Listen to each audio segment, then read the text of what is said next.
This is my Tascam 246 Portastudio that I bought actually in 1986 and got a lot of years use out of it. But after Pro Tools and some of the more recent equipment, I hadn't used this thing in about 20 years. I decided to pull it out and give it a try, and I found that the electronics still worked perfectly.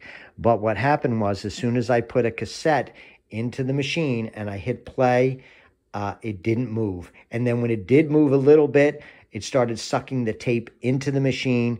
It was a real mess. And I decided at that point that I needed to get some service on it, but I knew that would be expensive, so I figured I would try it myself just to see if I could see what the problem was.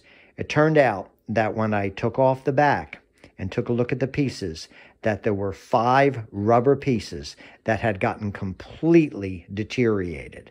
2 belts, 2 little tires, and 1 pinch roller. They had gotten so deteriorated that they were almost like sludge, and the whole thing was unworkable. So at that point, I decided to see if I could replace them myself and see how complicated it was. Turned out it was not that complicated.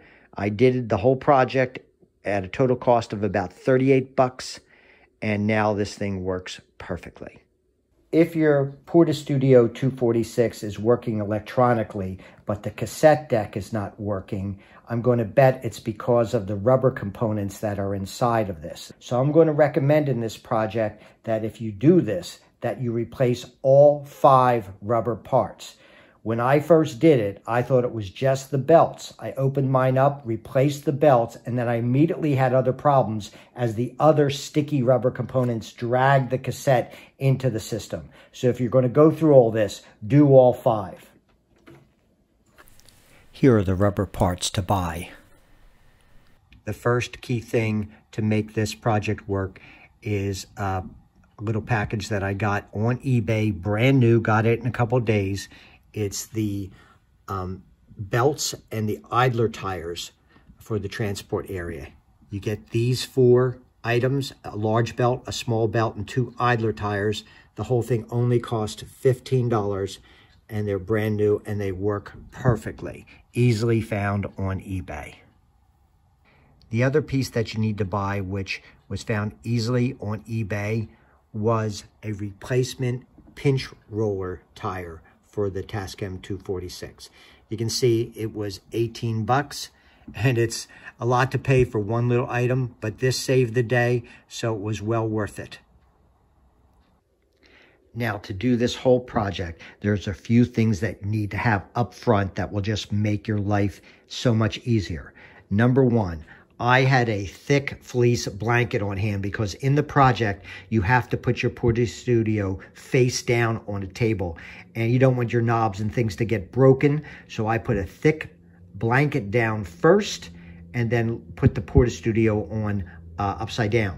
Now, I also had these little foam things from a speaker system that I bought, and I propped the edges of my Portastudio up with this, so my knobs and all the controls did not hit the table at all, and I completed the project with nothing breaking. So if you have styrofoam or cardboard around, I'd have that on hand.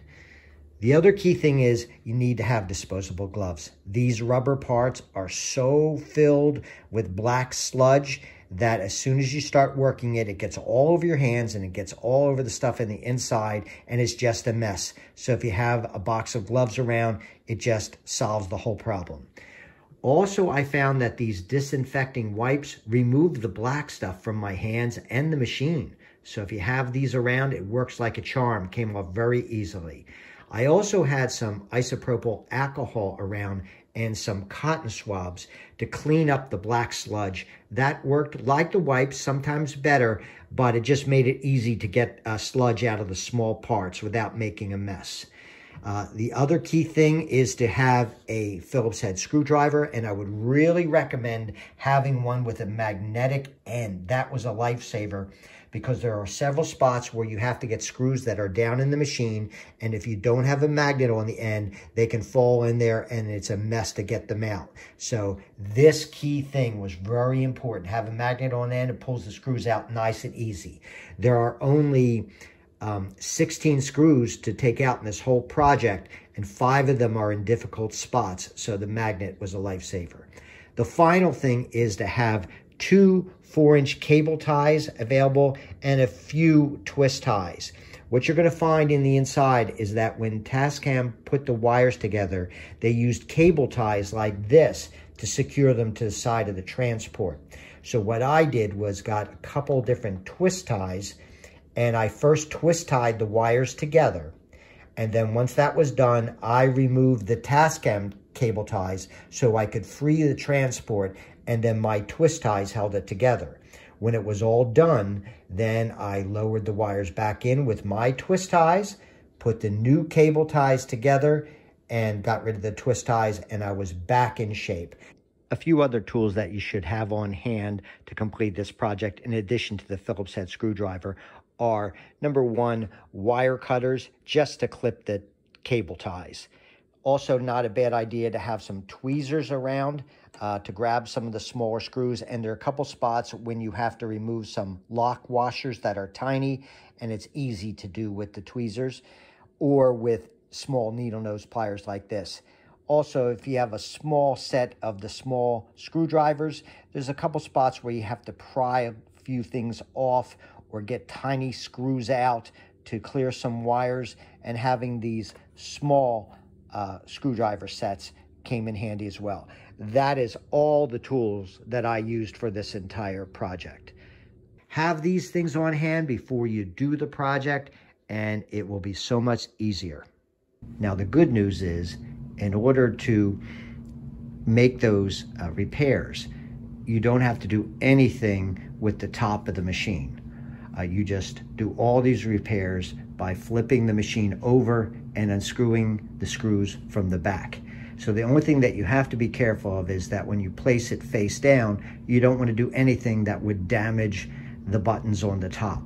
So I'll show you how I did that, but that's the key part of this. You do not have to touch anything on the top. Just be careful when you flip it over. Here's how you access the transport and all of the rubber parts.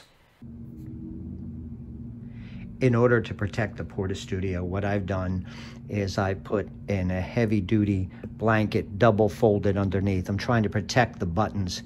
And then I had these little foam things from some other device that I used to prop the corners up. So just make sure you have something that will raise the knobs off the ground so they don't get broken in the process. And then you end up having to replace those as well.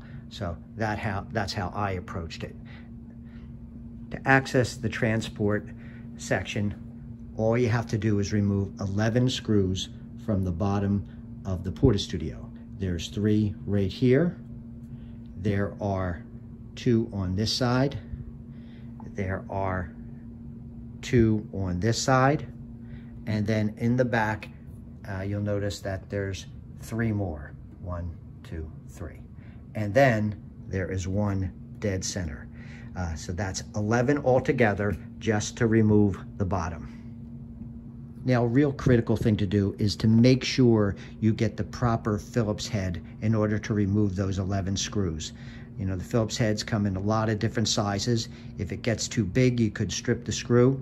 If it gets too small, you could strip the screw. So you want to make sure that the Phillips head that you use fits the Phillips screw perfectly. So I got all my screwdrivers and carefully went through until I found one that I thought really just matched up perfectly. And in this particular one, it's a number 2, but just go through your screwdrivers to make sure you get the proper one. Okay, now I'm going to remove all 11 screws and put them aside carefully so I don't lose them. I'll start with the one in the center.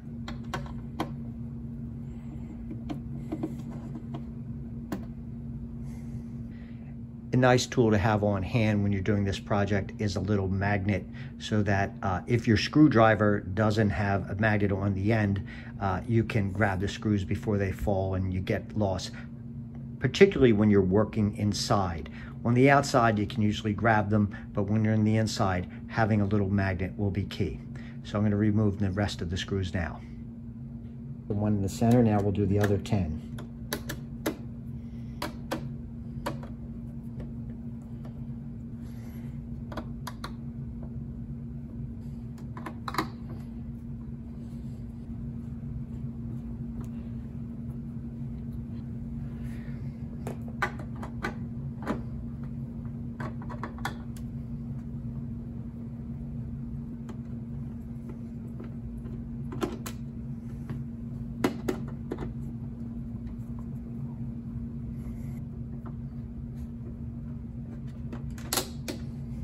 Okay, now you can see I've taken off all 11 screws, and they are all the same size. The screws are small, so make sure you put them in a safe place so you don't lose them. Now at this point, the whole bottom will lift off, and you can just take it right off, except for your wire right here is going to get in the way as you try to do it. So you're going to end up slipping this wire through the plastic casing to complete this. So I'll take it off now and show you that. It's a good idea, by the way, to take some pictures as you do this so that when you put everything back together, you know exactly where it stands and where things go, because it's very easy to forget as you go through this process. So I know I've got it this way with the caution at the bottom, and I'm going to lift off the bottom of the case now carefully. Okay. Now this is what I was saying.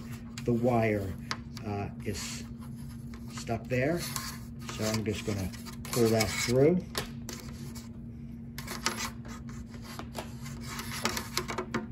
Like that. The wire is out. And now the bottom of the case is completely off, and you're set to go. Nothing else to do there. Okay, now, the transport area that you're going to work with is this section here. You don't have to touch any of the circuit boards. All you have to do is you have to free up this transport. Now, this video that you're seeing is done after I've made the replacements of the belts. So I'm just stepping it back so you can see it. But the two belts that I had to replace are this one here, this big fat one that's going around that flywheel, and then this little one here, and I'll show you that up close a little bit later. But when I first did this project, I thought, okay, I'll replace the belts, I'll put it back together, and the thing will start moving again. But it doesn't, because on the other side of this, you have your pinch roller and you have your two idler wheels. So you have to take this whole thing out in order to do this job. Now the smaller belt is very easy because you don't have any screws to undo or anything. It's completely free. You just wrap the belt around. The larger wheel is a little bit more difficult because of the fact that the flywheel is underneath all of those wires, and you have to free that up. When you flip the transport over, you have access to the pinch roller, which you can see there is very sticky in mine originally. Here's the idler arm, same stickiness in the back. First, we'll focus on how to replace the capstan belts. Here's the whole transport area, this whole metal chassis here. And again, when you get this done right, that belt goes on like that, and that belt goes on like that. Now, this smaller belt is easy to do. You can just see, you can get your belt when you buy it and just wrap it around and go. Quick and easy. The bigger one is a little more difficult because you can wrap it around here, but you can't get it around the flywheel because this metal bar is in the way. Now, underneath, it is kind of gripped together with these little black twist tie things that are heavy duty. But right below this section here, I'll see if you can see it. See that little pin sticking up? That's a pin coming through the flywheel.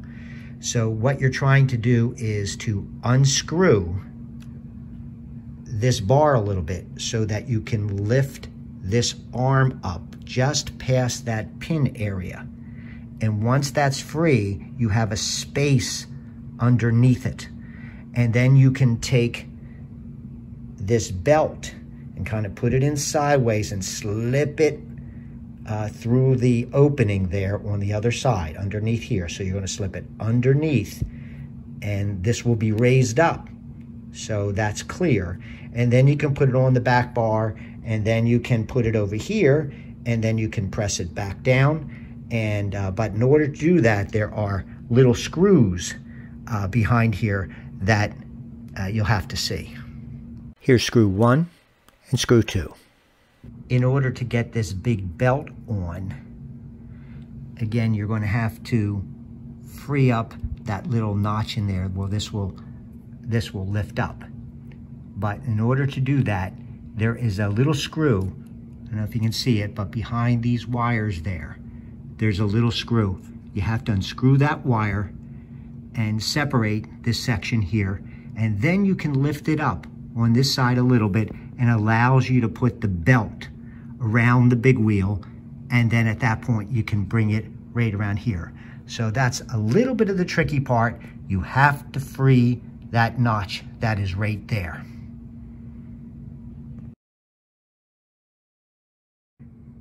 I'm going to give a bit of a shout out to another YouTube channel called Tetrakan, T-E-T-R-A-K-A-N,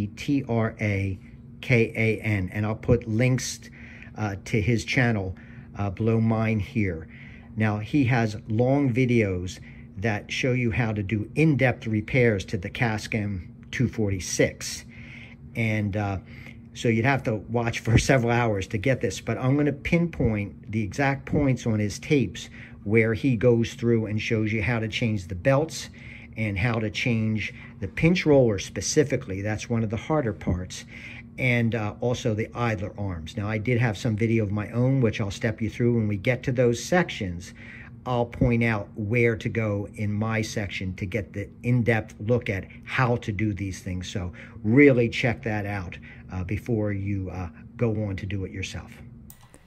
Here's what my small capstan belt looked like before I made the repair. As you can see, the belt is broken, completely deteriorated, and it was like tar when you touched it. So I had to clean it all out with alcohol and cotton swabs to make it clean and neat.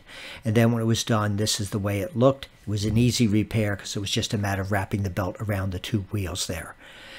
The larger wheel was a bit of a problem. That was all gunked up, had to clean it up, and then when it was done, this is the way it looked. So it turned out real nice. I'm going to direct you again to Tetrakan's video on capstan belt repair. It's only about 4 minutes long. You can catch the link at the bottom of my YouTube video, but it's well worth looking at. He goes into detail on how to do it. Now you have to flip the transport over to access the pinch roller and idler wheels. Now, to free up this transport, there are 5 screws that you have to get out.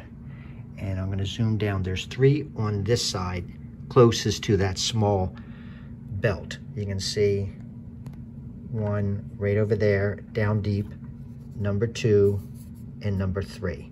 You have to unscrew those.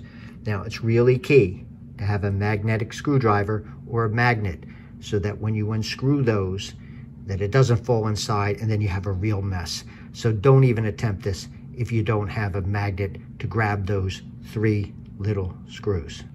Okay. Now, on the other side, directly on the opposite, there's just 2. And they're a little bit harder to see, but if you see this green circuit board, just into this section here, I don't know if you can see it, there's a screw there and 1 on the other side of that green little circuit down there. 2 screws. I'll see if I can get in there so you can see it. There's screw 1 and then there's screw 2. So the goal here is to lift this section out, and that's mainly because you have to get to the pinch roller and the 2 idler wheels that are on the direct opposite side of this. So you have to lift it out and flip it over. Now, to a certain degree, the real problem is that you have these wires here, and you want to make sure you take out as little as possible and make this as easy as possible so you can put it back together the exact same way. So we're going to take those 5 screws out, and then we're going to free up the rest of these wires so that you can lift it out and flip it over. And again, the goal is to do it with as little disconnections as possible. Okay, now I found I was able to remove the transport by just disconnecting 3 of these wire bundles. The first one is, I'm going to come up high so you can see where it's located as it correlates to the wheels. The first one is this tiny little one right there with the orange, brown, and red wire. If you look at the circuit board, I think it says it's number P002 on the board. And all you have to do is to just wiggle this a little bit and pull it straight out. So that's number 1. The second one is again, here's the transport. You come up a little bit higher right on the other side. This big white one here. That big one is number P504. Now notice when you're looking at it this direction, and there's your flywheel over here, that the last one has no wire in it. So that's just a key thing to remember when you're putting it back in, that the open space is on the right, close to where it says P504. Now, this can be a little bit difficult to get out because it kind of snaps in there a little bit, and you have to kind of pry it a little bit off. But I had a small little screwdriver that I kind of put under there and pried it up a little bit, and once I did, I could wiggle that off too. But that one is a little bit more difficult because there are little clips over here that it's kind of holding it on. So I had to kind of push the clip back a little bit and then pry up a little bit, and then it eventually comes out. So you have this big one to remove, and then on the other side, you have that little one to wiggle out. Now, the last one you can't see from this side, and I'll show you a little video from the other side, but it is one that's down in that area, and you can grab it a little bit better when you flip this thing over, but that has to come out too. So, and you'll see it as you start taking it apart, you'll see where it's connected, and just take out as little as possible. I only had to take out the 3. 1, 2, and that one down there, 3. Take notice of these and take some pictures so that you can see the order of the wires. Like in this one, it's brown, red, orange, blue, and yellow. So I took pictures of that when I was going on, so when I put it back together, I knew I was putting it in the exact same way. Just as on this big one, I knew it was open on that side. And on this one in the back, I took pictures because I could tell it was kind of a pinkish wire, a brown, and a red. So I wanted to make sure it went back exactly the way I took it out. Now again, to make sure that the transport is easy to maneuver, you got to get some of these wires out of your way, but you don't want to mix them up.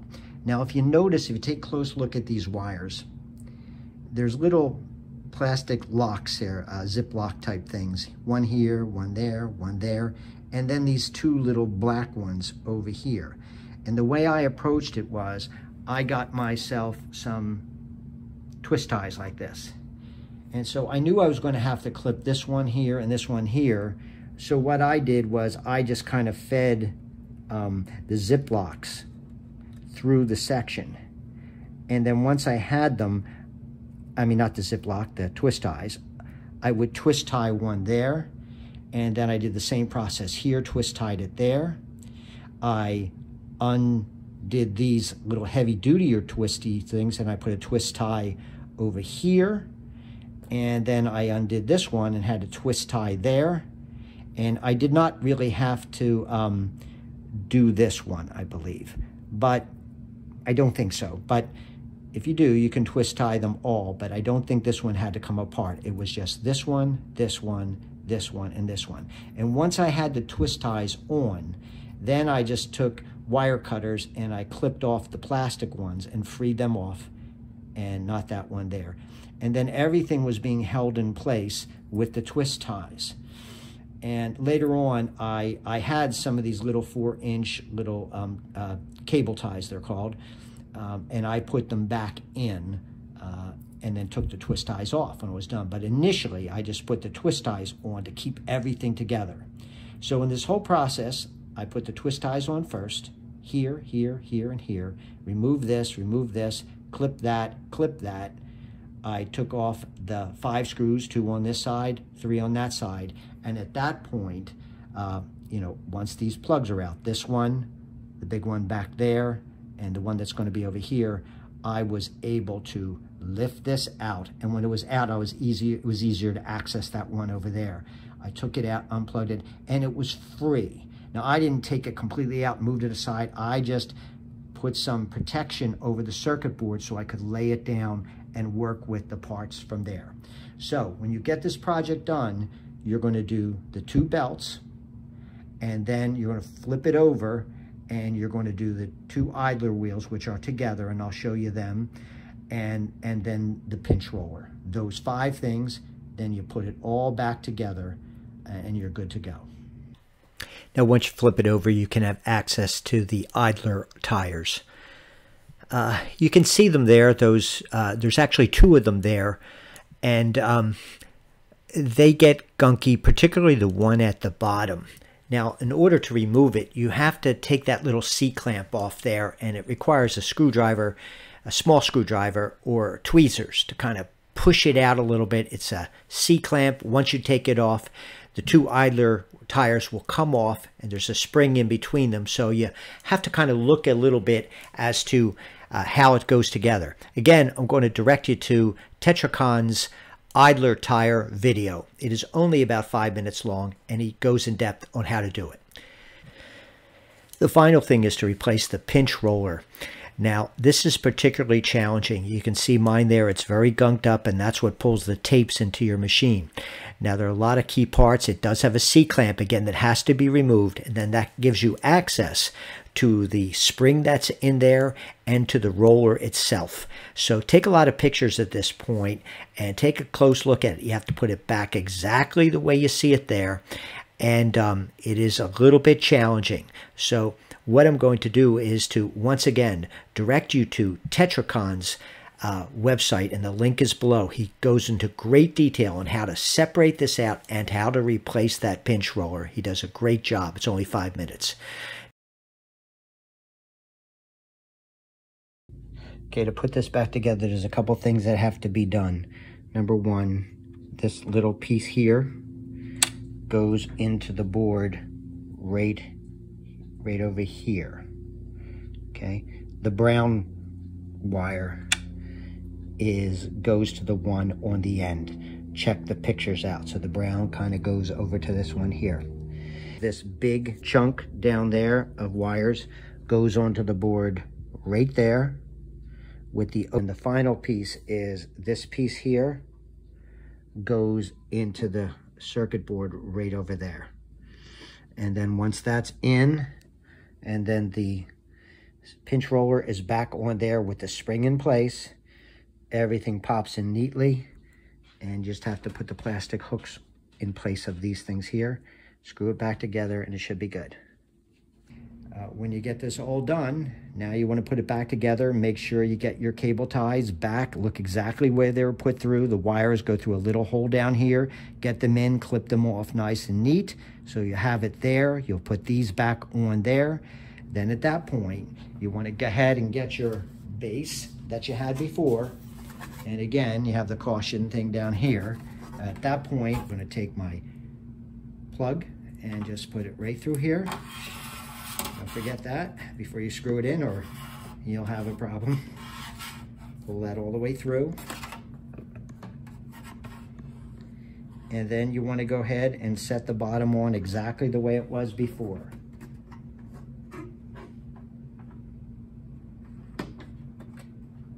Everything is lined up neatly, like that. You're just going to put these screws in and you're done. Now, one tip that I found was that if you start, say, on the right side here, just start on that side and kind of work your way this way.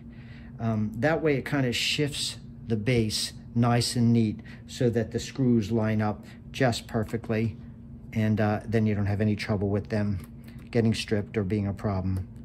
You can see they're going in nice and straight, and then you have a perfectly working Portastudio.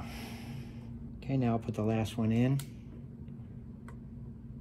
and screw that in. Again, I screwed them in firm, but I did not over tighten. Just you can feel it. If you over tighten, you'll crack your plastic and strip the screws. So I just went ahead and just did it till it felt firm. Okay, we'll test it to make sure it works. Open the door, drop the cassette in, close it down, let's turn it on. Okay, we'll test it. Fast forward. Rewind.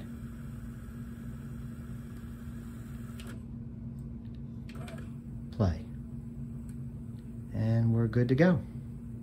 Okay, that's how I replaced the 5 rubber parts of the transport in the Tascam 246 Portastudio. I hope this helped you. Thanks for watching.